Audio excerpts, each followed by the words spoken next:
అయితే నేను హైదరాబాద్‌కి వచ్చిన తర్వాత ఎవ్వరు కూడా సపోర్ట్ చేయలేదు. సపోర్ట్ చేయడం అంటే కనీసం సరే వాళ్ళకు ఈ సాఫ్ట్‌వేర్‌లో సపోర్ట్ చేయలేదు. కనీసము నేను హైదరాబాద్‌లో హాస్టల్ కట్టుకోవడానికి డబ్బులు లేకపోతే ఒక్క రిలేటివ్ కూడా రాలా. ఒక్క relative talking specially about relatives only. ఒక్క రిలేటివ్ కూడా వచ్చి సరేరా నా దగ్గర ఉండి నువ్వు చదువుకో. నా దగ్గర కొంతమంది పరిస్థితులు బాలేవు. వాళ్ళు మనం ఏం చేయలేము. కానీ పరిస్థితులు బాగున్నోళ్ళు, బాగా ఉన్నవాళ్ళు ఒక్ నాకు నిల్వ నీడ ఇయ్యలేకపోయారు హైదరాబాద్‌లో. మా ఇంటి దగ్గర వచ్చి తిన్న వాళ్ళ గురించి మాట్లాడుతున్నా నేను. నిల్వ నీడ ఇయ్యలేకపోయారు.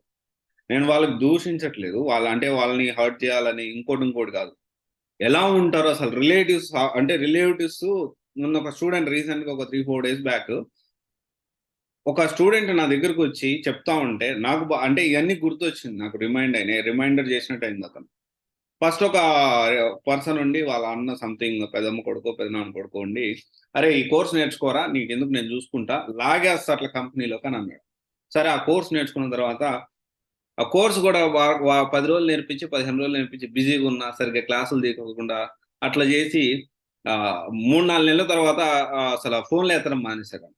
ఇంకొకరొచ్చేసి సరే మనోడు సరే బిజీగా ఉన్నాడేమో అన్న అని చెప్పి ఇంకొక రిలేటివ్ వేస్ట్ గాడు వాడు.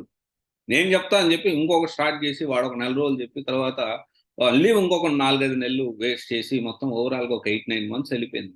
అప్పటికి గూడా మనోడికి రియలైజేషన్ రాలేదు. ఎందుకంటే రిలేటివ్స్ మాటలు ఎలా ఉంటాయి చాలా స్వీట్‌గా ఉంటాయి. చాలా స్వీట్‌గా అంటే అట్లా కొంతమంది అట్లుంటారు. కొంతమంది హార్ష్‌గా ఉంటారు. That is different thing. ఇంకొకరు మళ్ళీ చెప్పేసరికి ఈ విధంగా తెలియకుండానే 3 ఇయర్స్ ఎళ్ళిపోయింది. 3 ఇయర్స్ ఎళ్ళిపోయిన తర్వాత లాస్ట్‌లో ఒక రిలేటివ్ "అరేయ్! ఇయన్నీ కాదు గవర్నమెంట్ ఎగ్జామ్ ప్రిపేర్ అవ్వు" అని చెప్పేసరికి అక్కడి నుంచి మళ్ళీ 4 ఇయర్స్ వేస్ట్ అయింది. దాదాపు 7 ఇయర్స్ వేస్ట్ అయిపోయింది. 7 సంవత్సరాలు. 7 సంవత్సరాలంటే ఏంది? మాటలా? అయిపోయింది. వేస్ట్ అయిపోయింది. అందుకనే నేను ఈ విషయం మీరందరూ తెలుసుకోండి. రిలేటివ్ సాఫ్ట్‌వేర్ నిజంగా ఉద్యోగం తెచ్చుకోవడానికి సపోర్ట్ చేస్తారా అంటే చెయ్యరు.